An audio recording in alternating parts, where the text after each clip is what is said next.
Hi hello வணக்கம், welcome to உணவு கதலன். இன்றைக்கி நம்ம என்ன டிஷ் பண்ண போகிறோம்னா மீன் குழம்பு. அதுக்கு தேவையான இன்க்ரீடியன்ட்ஸ்லாம் கொடுத்துருக்கேன், நோட் பண்ணிக்கிங்க. அதுக்கு நம்ம ஃபஸ்ட்டு மீன் வாங்கணும். இன்றைக்கி லூலு வந்திருக்கோம். ஸோ ஒரு நல்ல மீனாக தான் பார்த்துட்ருக்கேன். பார்த்திங்கன்னா தெரியும், எல்லாமே ஐஸில் வச்ச மீன் தான். பட் இந்த மீன் இங்கே லோக்கலில் கிடைக்கிற மீன், ஷெரி ஃபிஷ் அப்படின்னு சொல்கிறாங்க. ரேட்லாம் பார்த்திங்கன்னா தாறுமாறு தான். நம்ம ஊர் காஸ்ட்டுக்கு கிட்டத்தட்ட 800 கிட்டத்தட்ட வந்துருச்சு. 4.045 ரியால். ஸோ இந்த மீன் தான் வாங்கியிருக்கோம். எப்படி இருக்குன்னு டேஸ்ட்டுன்னு தெரில. நம்ம கன்னியாகுமரிக்காரர் தான் சொல்லியிருக்காரு நல்லா இருக்குன்னு. வாங்க இந்த மீன் எப்படி சமைக்கலான்னு பார்க்கலாம். அதுக்கு தேவையான பொருட்கள்லாம் பார்த்துக்குங்க. இதுதான் 4.045 மீனெல்லாம் சுத்தம் பண்ணி வச்சுருக்கேன்.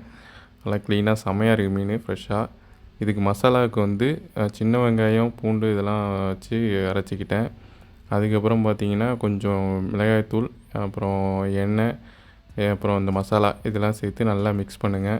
மிக்ஸ் பண்ணி ஒரு மசாலா மாதிரி ரெடி பண்ணி அதை இந்த மீனில் டிப் பண்ணி வைங்க. மசாலா நல்லா மீனில் ஊறினதுக்கப்புறமா நம்ம குழம்புல லாஸ்ட்டாக போடுறதுக்கு கரெக்டாக இருக்கும். அப்போ தான் அந்த டேஸ்ட் நல்லா பிடிக்கும், அந்த மசாலாவோட டேஸ்ட்டு. இப்போ பார்த்திங்கன்னா ரெடி பண்ணியாச்சு. நம்ம வழக்கமாக எப்போதும் பண்ணுற மாதிரி தேங்காய் எண்ணெயில் தான் சமைக்கணும். ரொம்ப நல்லாயிருக்கும், உடம்புக்கு ரொம்ப நல்லது. அதனால் தேங்காய் எண்ணெய் போட்டேன். ஃபஸ்ட்டு வெந்தயம். மீன் குழம்புக்குனா எப்பொழுதுமே வெந்தயம் தான் உடம்புக்கு ஒரு கூலிங்கை தரும். ஸோ அதனால் வெந்தயத்தை போட்டு லைட்டாக வதக்கிக்க வேண்டியதான். அதுக்கப்புறமா பச்சை மிளகாய், ஒரு 4 பச்சை மிளகாய், கருவேப்பில்லை இதை போட்டு நல்லா வதக்கிங்க. அதுக்கப்புறம் பார்த்திங்கன்னா பூண்டு, முழுசாக பூண்டாலும் போட்டுக்கலாம், இந்த மாதிரி கட் பண்ணி போடனாலும் நீங்கள் போட்டுக்கலாம். நான் கட் பண்ணி போட்டுக்கிறேன், அப்போ தான் எனக்கு சாப்பிடும்போது அது ஒரு மாதிரி ஃபீல் வராது, ஆனால் நல்லது உடம்புக்கு. அதுக்கப்புறம் சின்ன வெங்காயம், சின்ன உள்ளியுமாங்க. அந்த சின்ன வெங்காயத்தை போட்டு நல்லா வதக்கிக்குவோம். என்னைக்குமே மீன் குழம்புக்கு இந்த சின்ன வெங்காயம் தான் டேஸ்ட் அல்டிமேட்டாக தரும். அதுக்கப்புறம் பார்த்திங்கன்னா கொஞ்சம் சால்ட்டை சேர்த்துட்டு வதக்குனிங்கன்னா கொஞ்சம் வதக்கிறதுக்கு கொஞ்சம் சீக்கிரமாக வதங்கும்.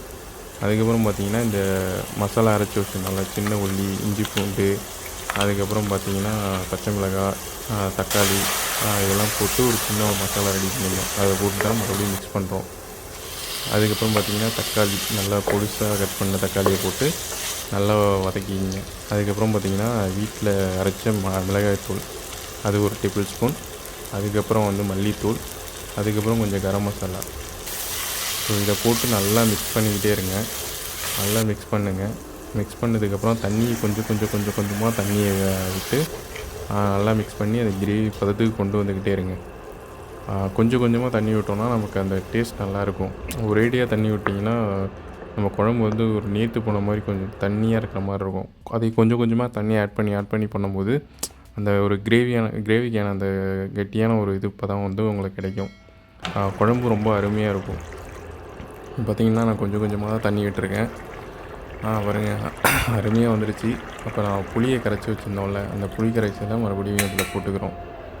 நல்லா வடிகட்டிங்க. இந்த மாதிரி ஏதாவது வடிப்பான் இருந்துச்சுன்னா போட்டு நல்லா வடிகட்டிக்கிட்டிங்கன்னா அந்த கசடு எதுவும் இல்லாமல் இருக்கும். ஸோ நான் இந்த மாதிரி தான் பண்ணுவேன். இந்த மாதிரி பண்ணிக்கிட்டிங்கன்னா அந்த புளியில் இருக்கிற அந்த மண் இந்த மாதிரி சம்திங் ஏதாவது இருந்துச்சுன்னா இதெல்லாம் இதில் ஃபில்டர் ஆகிடும். அதுக்கப்புறம் குழம்பு ஒரு டைம் கொட்டி விட்டு நல்லா கொதிக்க விடுங்க. நல்லா குழம்பு நல்லா தளபுன்னு கொதிக்கிட்டோம். அதுக்கப்புறமா மீனை இதில் போட்டு மறுபடியும் மீன் வேகிற வரையும் கொதிக்கிட்டு இறக்க வேண்டியதான். அவ்வளோதான் மீன் குழம்பு. ஸோ சிம்பிள், ஆனால் டேஸ்ட் அல்டிமேட்டாக இருக்கும். இந்த மெத்தடில் பண்ணி பாருங்கள். ரொம்ப நாளாக வீடியோ போடலை, ஸோ அதனால் எல்லோரும் மன்னிச்சிங்க. இனிமேல் கண்டினியூஸாக வீடியோ வந்துக்கிட்டே இருக்கும். வீக்லி 2 வீடியோவாவது பிளான் பண்ணியிருக்கேன் போடுற மாதிரி. கொஞ்சம் மோட்டிவேஷன் பத்தாமல் போயிடுச்சு. மறுபடியும் எனக்குள்ளேயே நானே ஒரு மோட்டிவேஷன் பண்ணிக்கிட்டு ஆரம்பிச்சிருக்கேன். ஸோ எல்லோரும் இந்த வீடியோ பிடிச்சிருந்துன்னா கண்டிப்பாக லைக் பண்ணி, ஷேர் பண்ணி, கமெண்ட் பண்ணுங்கள். அப்போ தான் ஒரு பாசிட்டிவ் வைப் கிடைக்கும் எனக்குமே. ஆனால் நல்லாயிருக்கும். இந்த டிஷ்ஷை நீங்கள் ஒவ்வொரு டைம் பண்ணி பாருங்கள் வீட்டில், ரொம்ப அருமையாக இருக்கும். எல்லாருக்குமே இது ரொம்ப பிடிக்கும். நான்வெஜ்ஜில் எப்பொழுதுமே ஃபிஷ்ஷு என்றைக்குமே அல்டிமேட் தான், உடம்புக்கு அவ்வளோ நல்லது. அதனால் ஃபிஷ்ஷு சீ ஃபுட்டை அதிகமாக சாப்பிடுங்க, உடம்பு ரொம்ப ஹெல்த்தாக இருக்கும். பார்த்திங்கன்னா மீன் குழம்பு ரெடி ஆகிடுச்சு. சூப்பராக இருக்குது. அந்த 800 காசுக்கு ஒர்த்தான மீன் தான் இது. அருமையாக இருந்துச்சு. சமைச்சு சாப்பிட்டு பார்த்தோம். பார்த்திங்கனாலே தெரியும், அவ்வளோ டேஸ்ட்டாக இருக்கும். இந்த வீடியோ உங்களுக்கு பிடிச்சிருந்துன்னா லைக் பண்ணுங்கள், ஷேர் பண்ணுங்கள், கமெண்ட் பண்ணுங்கள். உணவு கதலன் சேனலுக்கு சப்ஸ்கிரைப் பண்ணுங்கள். மறக்காமல் அந்த பெல் பட்டனை ப்ரெஸ் பண்ணுங்கள். வீடியோ உடனே லைக் பண்ணுங்கள், கமெண்ட் பண்ணுங்கள் மறக்காமல்.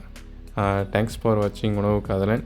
அடுத்த ஒரு அருமையான வீடியோவில் உங்களை கூடிய சீக்கிரம் சந்திக்கிறேன். Bye bye. Stay safe.